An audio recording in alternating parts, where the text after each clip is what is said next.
Bienvenue, l'invité de TV5 Monde pour cette semaine spéciale 50 ans après l'indépendance algérienne. Alger, la Blanche, la Casbah, évidemment. On ne peut pas penser à Alger sans penser à cette Casbah. Ouria Bouried, vous êtes la présidente de l'association Sauvant la Casbah. Vous avez été aussi députée FLN.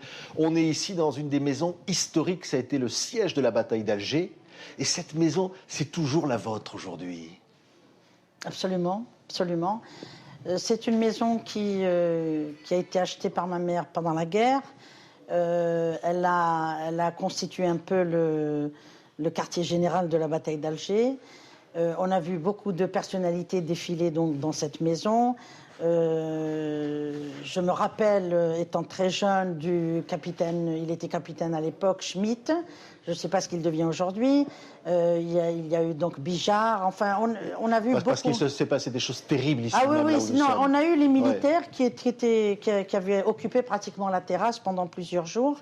Donc, on cherchait la cachette. Et la cachette, c'est un espace qui a été un peu conçu, un espace intelligent conçu par ma mère, puisqu'on était obligé de creuser pour enlever un peu la terre. Et comme on ne pouvait pas la sortir à l'extérieur, elle a été mise au niveau d'un kbo, d'un espace au niveau de la terrasse. Et c'est là que ma mère donc a réalisé la cachette qui a abrité la bataille d'Alger. Elle a été arrêtée ici même, on voit son portrait derrière vous ici, c'est très émouvant. 50 ans après de se trouver ici, Ouria Bouried. Oui, alors ma mère, bien sûr, était militante de la première heure. Quand elle a perdu mon père, elle avait 24 ans et 5 enfants. Mon père mort très jeune aussi. Et elle a pris donc les armes à cet âge-là et elle n'a pas cessé de militer. Donc c'est une femme qui a été très courageuse. Elle a été arrêtée. Et nous étions seuls, donc livrés un peu à nous-mêmes. Grâce aux voisins et donc un peu à la famille, on a pu être gardés, mais on n'a pas quitté cette maison. Et donc ma mère a été arrêtée. Et c'est un peu Germaine Tillon et toutes les femmes qui avaient crié au scandale à l'époque en France, toutes les manifestations qui ont dit que la France peut-elle prétendre être une nation civilisée alors que la plus jeune détenue au monde se trouve dans les prisons algériennes. Et c'était ma sœur. Ma sœur qui a fait ses premiers pas en prison, puisque ma mère a été relâchée, puisqu'il y a eu... Donc Germaine Tillon, c'est un souvenir, donc je n'oublierai jamais. Je me rappelle de Germaine Tillon dans cette pièce, elle est venue dans cette maison, et ma mère donc a été aussitôt relâchée dans un état lamentable. Elle a été torturée. Vous savez, quand on arrache un enfant du sein de sa mère pour aller la torturer et puis la ramener donc le bébé, je pense que c'est quand même une chose quand même atroce. C'est une femme courageuse. Malheureusement, je pense qu'elle a été malade après l'indépendance, malade, et elle est morte donc très jeune. Elle n'avait pas encore 60 ans. Ouria Bouried. C'est pour cela qu'il faut sauver la Casbah. Absolument. Puisque vous êtes la présidente de cette association. Oui. On voyait cette Casbah, par quoi elle est menacée aujourd'hui, classée au patrimoine de l'UNESCO. Ces lieux historiques risquent de disparaître. Vous savez, elle risque de disparaître, effectivement.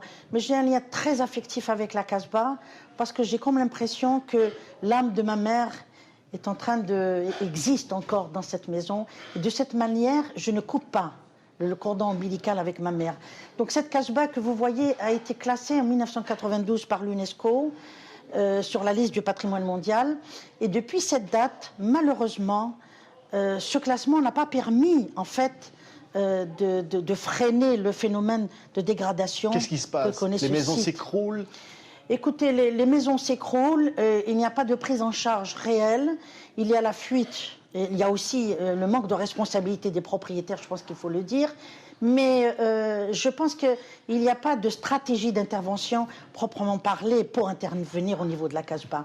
La fameuse question que tout le monde se pose, en fait, c'est que veut-on faire de la Casbah?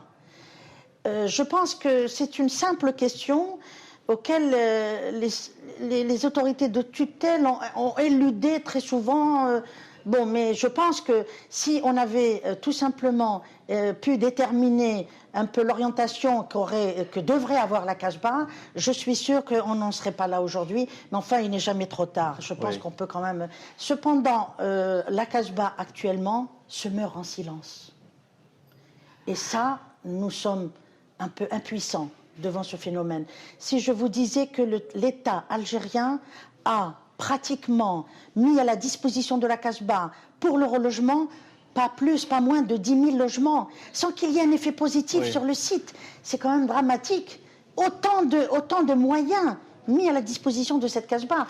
Et aujourd'hui, je vous dis sans risque d'erreur, je vous dis que les citoyens de la Casbah attendent tous un relogement. Ils veulent un relogement.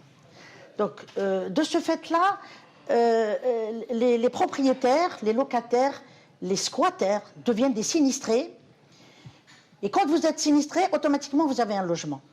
En sachant que derrière cela, il y a démolition accidentelle et ou volontaire des lieux d'habitation.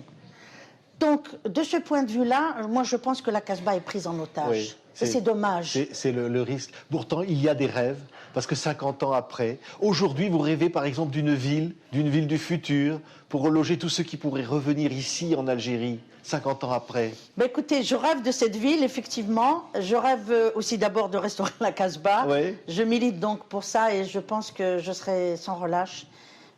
En tant qu'architecte urbaniste, c'est vrai, j'ai pensé à une ville où on pourrait accueillir nos compatriotes parce qu'on est un peu fatigué de voir un peu les gens maltraités, combien même donc notre communauté, qu'elle soit algérienne, marocaine ou tunisienne, perce quand même, mais il y a toujours donc ce problème. Vous savez, quand vous voyez actuellement des gens en train de faire la campagne sur le dos de nos immigrés, ça fait quand même de la peine. En France, aujourd'hui, c'est ça? En France, oui. Moi, je rêve d'une ville où, bien sûr, il ferait bon vivre, où les gens reviendraient, il y aurait du travail. D'ailleurs, j'encourage vivement nos jeunes à revenir parce qu'il y a énormément de choses à faire. Revenir en Algérie. Revenir en Algérie, oui. Investir en Algérie. Moi, je pense que ce serait une bonne chose de commencer par nos compatriotes. S'ils ont donc des aptitudes, des capacités, je rêve donc de cette ville. Un jour, peut-être que je la dessinerai, cette ville. Oui. Je continue à rêver. Parce que notre rêve, et vous en avez beaucoup, Ria Bouriette, c'est les enfants. Une cité de l'enfance. Et ça, c'est peut-être le plus beau rêve d'avenir. Écoutez, je ne veux pas trop en parler parce que je me rappelle, on a eu les assises de l'architecture où le président Bouteflika est arrivé. Et là, on a parlé de la cité de l'enfance et il a sommé les responsables chargés donc de ce projet. C'est-à-dire c'est un projet pour accueillir tous les enfants. C'est un projet pour accueillir les enfants un peu abandonnés. Ouais. Ils errent encore dans les rues d'Alger. Ça, je pense, c'est une chose qu'on peut régler, puisqu'il y a une très grande volonté de la plus haute autorité du pays. Donc c'est un projet qui traîne, alors que la Cité de l'Enfance, c'est dans un espace extraordinaire, avec un village africain, avec des espaces... C'est la confiance dans l'avenir. Ce message est passé ici. Nous étions dans ce lieu historique, une semaine spéciale sur l'invité de TV5 Monde pour 50 ans après, célébrer cette Algérie que nous aimons. Merci d'avoir été avec nous. C'est moi qui vous remercie.